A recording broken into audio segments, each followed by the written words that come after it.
We are now in the year of our Lord 2026 and we have seen teams cosplaying Paper Rex's W gaming playstyle more than ever. You even have G2, probably the most boring team in Valorant, adapting a fast-paced playstyle. Oh, really? It's like that. Alright, Joe looking a little different out there. Go to the right. I got one. And yet, for some reason, the pioneers of W gaming had struggled early. Head scratcher, teleport, pyramid. They squeaked their way to Masters Santiago, yes, but doesn't this feel kind of familiar? Welcome to Sinistry, and today we are talking about a whole lot of Paper Rex. You know, why they struggled and what changed and how it seems like we're going into one hell of a ride once more. So let's start with the expectations for the team. Because the addition of Invy was a move no one predicted. I'm pretty sure Invy's contract with Team Secret was until 2027, but for some reason they benched him, and that's when Paper Rex pounced like the dinosaurs that they are. They signed Invy as fast as they could, and now the rest is history. Most people, including me, expected Paper Rex to hit the ground running because of this acquisition.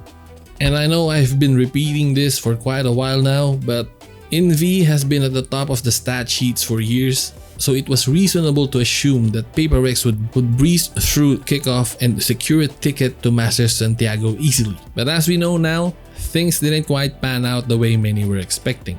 On their first match, they won against GE, but it didn't really feel like a win, and it's more like a team narrowly escaping a massive upset. And then they faced RRQ, and I don't know if it was a lack of discipline, hubris, or a combination of both, but they got exposed. This match got me scratching my head. They were so disconnected that I was like, this is not the Paper Rex that I once knew. Because you've got Invy doing this in a 2 versus 1. Invy does manage to find Crazy Guy.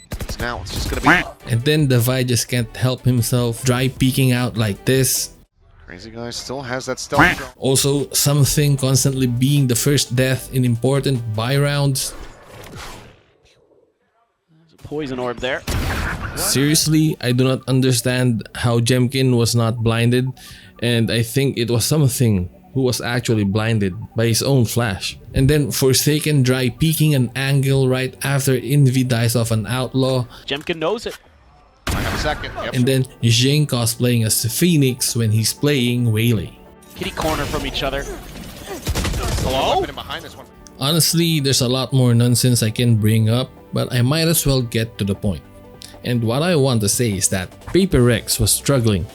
And there's more than one reason as to why things were like that in the first place. And I know they already have their ticket to Masters Santiago, but I just want to go through this just in case anyone wants to know, or if anyone wants to talk about why Paper Rex was struggling early in the season. And right off the bat, we're killing 2 birds with 1 stone because I think that the meta changes and the team chemistry are suspects as to why Paper Rex were struggling early.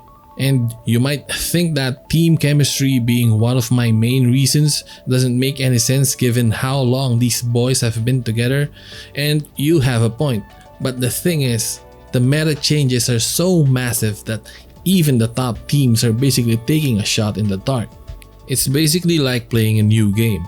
And because of the initiator changes, there are so many more silent walk-ins to sites nowadays, which I think doesn't bode well for how Paper Rex plays.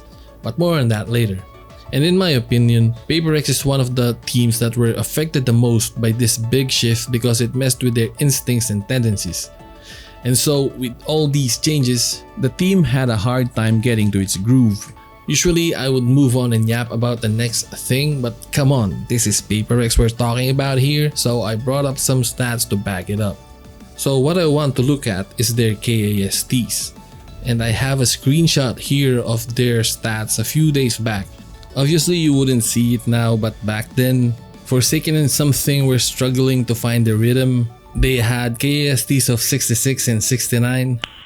Nice. These 2 are big parts of their firepower, so with them struggling like this, and it's easy to see that Paper Rex was having a hard time back then.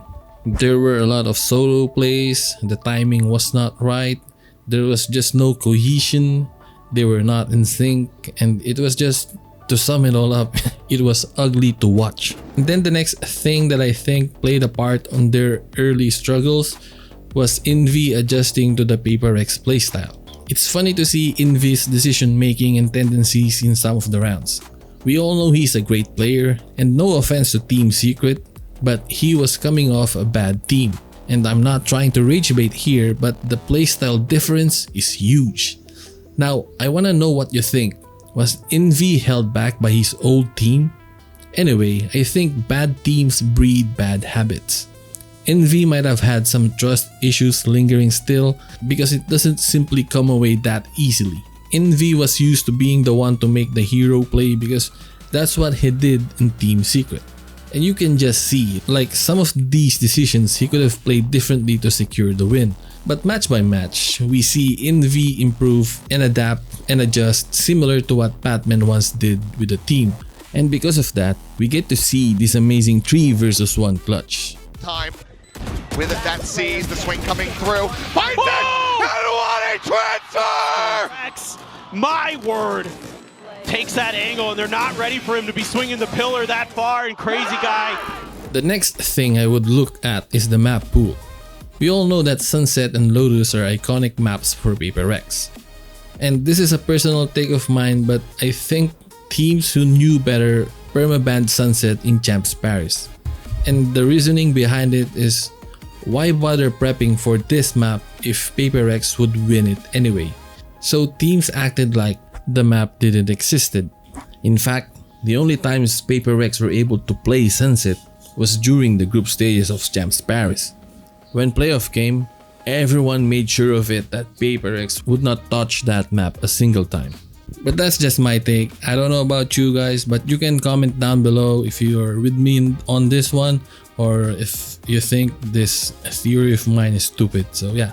Going back, the map cycle was a direct hit to Paper Rex because their bread and butter maps were relegated to the inactive pool, which meant more maps to figure out, more things to prep, more strats to cook up, and a whole lot more problems to solve. Head scratcher teleport, pyramid. And lastly, this problem has plagued Paper Rex for a long time now, and it's their refusal to play the Sentinel role.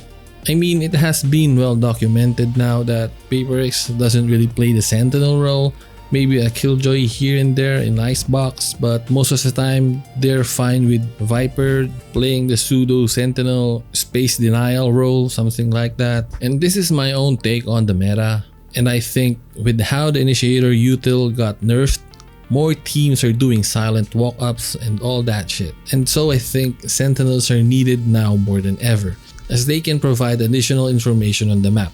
It might be passive info, but info is info. You might say Viper is a pseudo Sentinel, but like I said earlier, she's more like an area denial kind of Sentinel, rather a Sentinel that will give you information.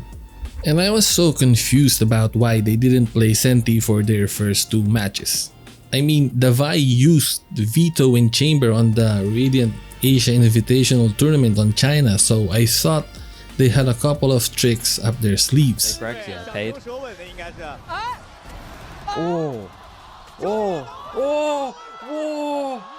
No way. But as I look at it now, I think they were ultimately just saving strats. And early days in the season, they were trying to figure things out, trying to come up with new stuff and all that. I mean, you get Jing on Jet, something on Veto, it's kinda crazy.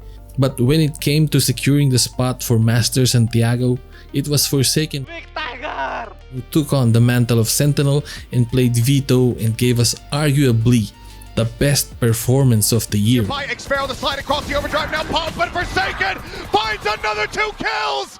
Monian Cushy both taken down! He's Skype on the 1. Armageddon laying out the red carpet. Forsaken cheating forward, rides in towards it, tucks back, finds the 4th, on for the ace! Chempkin, 1 HP, the shot goes wide, and Forsaken! I mean, I have heard of Marteen getting 120 plus kills on their own game, but I think Forsaken's performance is a bit better because this is like Luka Doncic getting a triple-double before halftime, which if you're following the NBA also happened this year. To sum it up, Forsaken didn't even need a map 5 to close out the game. Like seriously, what a player. So if you sum it all up, I'd say Paper Rex's struggle were a mixture of the new meta and adjusting to it with a new roster while trying out things, which resulted in a slow start. I mean, like they always do, right? And think about it, if this year's kickoff has a similar format to last year's, then Paper Rex would have already been eliminated when they lost to T1. But we have to thank Riot. They actually did something good for once. Not only was this year's kickoff so much more fun, except for RRQ, it has also given teams another lifeline, which is quite important to say the least because the season just started and teams are still trying to figure shit out. 2 losses are too brutal, but 3 I'd say is the perfect middle ground of some sort. But now the question is, have Paper Rex found their footing? Well, most certainly, but then again, did they even lose it in the first place? Because now it felt like they weren't really struggling at all, but instead they were just simply trying things out. I was originally going to talk about how they need to find an answer to these slow starts, but then I realized we have seen this movie before. Do you guys remember last year? I have made quite a few videos about Paper Rex. Before, I was mainly making videos about Americas, but as I watched them through Pacific Stage 1, the energy on their run was so palpable. You can touch it with your hands. I used to have chills when I heard casters saying track by track. The feeling has subsided since, but it seems to be coming back. And before we proceed on how this specific run is basically a remake of their 2025 Stage 1 run, I have to ask if you feel the same way and you're seeing the pattern as well. Drop a comment if you think history is repeating itself. So if you haven't noticed it yet, this is eerily similar to their Stage 1 run last year, but this time they're peaking earlier. So going back to last year, they looked lost early and everyone wrote them off. But then they won games against DFM and GE and squeaked into the playoffs. They started ramping up and won enough matches to qualify for Toronto as a 3rd seed. They carried the momentum over and eventually won the back. So, are we seeing history repeat itself? Is the track-by-track movement as strong as it was back then? Paper Rex fans, let your presence be known! As always, see you guys in the comments. Leave a like if you enjoyed, hit that sub button so you don't miss out, and I'll see you in the next One Piece.